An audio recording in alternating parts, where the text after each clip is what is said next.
సజ్జల ఏమంటాడు, జగన్మోహన్ రెడ్డి గారు ఉన్నప్పుడేమో నువ్వు నా బిడ్డలాంటివి, నువ్వు పార్టీకి చాలా పెద్ద షర్టు, నీకు ఎందుకమ్మా అని చెప్పి వాటర్ బాటిల్ ముద్దేసి ఇచ్చి కాఫీ చేతిలోకి ఇచ్చినాడు.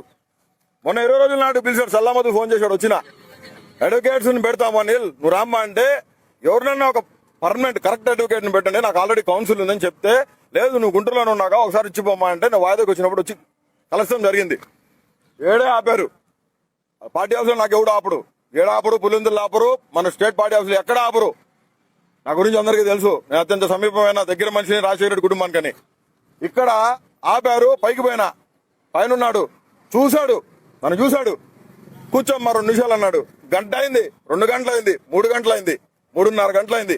3:30 గంటలకు బయటకు వచ్చింది ఆయన రూమ్ లోంచి. ఆయన పక్కనే వాష్రూమ్ ఉంటది, వాష్రూమ్ లోకి పోయి వస్తా అంటే కనపడదాము, చాలా లేట్ అయింది, అన్నం కూడా తినలేదు. నా పొద్దుకి అన్నం తినడానికి కింద పోతే అన్నం అయిపోయింది.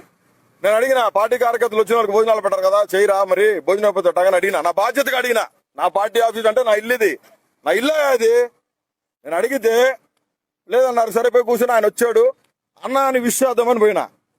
పోతే ఎదురుగా వచ్చి ఎవరు నువ్వు అన్నాడు. ఎవరబ్బా నువ్వు, ఎవరు అన్నాడు. నేను ఇడికన్నా మైండ్ పోయిందేమో అనుకున్నా, ఇడికన్నా మైండ్ ఏమైనా దొబ్బిందేమో అనుకున్నా నేను.